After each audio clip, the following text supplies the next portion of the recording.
We turn now to the black history of Owensboro, Kentucky. It's a rich one that dates back more than 100 years, and those who remember the way things used to be also recognize they're living in a historical moment right now.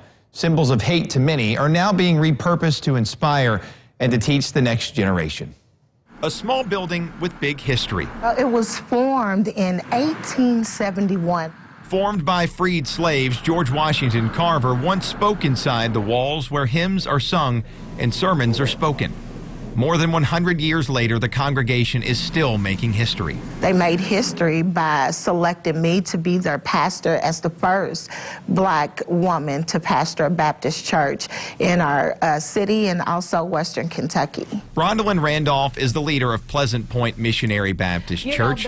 It stuck with him. And along with her natural talent of leadership comes an affinity for history. In 2017, when white supremacists in Charlottesville, Virginia protested the removal of a Confederate statue, she recognized the moment she was living in. And I dug in a little bit deeper. I said it may be part of their heritage, but their heritage has been hijacked for hate. Motivated by the moment, Rondalyn didn't have to look far. Sitting on the courthouse lawn in downtown Owensboro is a statue honoring Confederate soldiers, built in 1900. Standing for more than a century, Rondalyn began a movement to take it down. They didn't laugh at us, but it was like, okay, you're making some noise. We'll let you speak, and okay, but we're not going to do it. A failed attempt to accomplish her goal. It wasn't until this summer, after the killing of George Floyd, Rondalyn felt like she could try again. And there are marvelous works that can be done if we all come together and we stand against injustice. After a peace rally led by Rondalyn and others where hundreds gathered, she knew this time may be different.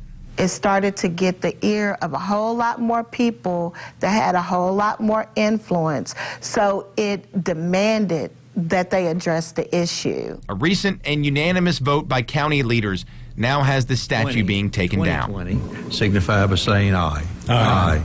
Just a few blocks away from the statue sits another piece of Owensboro's history. This wall, constructed in the 1950s to segregate the black neighborhood of town from the white one on the other side. Also sitting here in the 50s was a swimming pool for black children only. The reason the wall was built was so the white neighbors on the other side didn't have to see them. Some of these same homes, they were here back then, but they didn't want to look at the black kids swimming. So the city was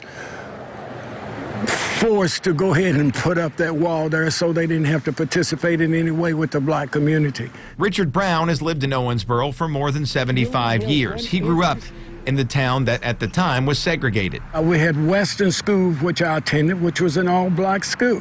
The symbol that once sat as a line of segregation is now being turned into a piece of inspiration. Local artist Aaron Kaiser is transforming it into a canvas filled with African-American inspired paintings. It is still standing. That is the wall, the symbolism of racism, but the painting represents a new day and a dawning of changes that are taking place. Signs of progress, but also signs of work that needs to be done. They sit in a nice comfort zone and do nothing. And that's the worst thing you can do, is do nothing. As for the statue, an agreement has been made to move a portion to a museum, but a final date for its removal hasn't been solidified. No matter when it happens, it's going to happen, in large part due to Rondalyn Randolph and black leaders like her in the community. I picture that day to feel like a burden has been lifted, that I can actually visually see progress being made, and that the community as a whole can see the benefits of working together for a just cause. That monument's going to be separated into two pieces, while the statue of the soldiers going to a museum.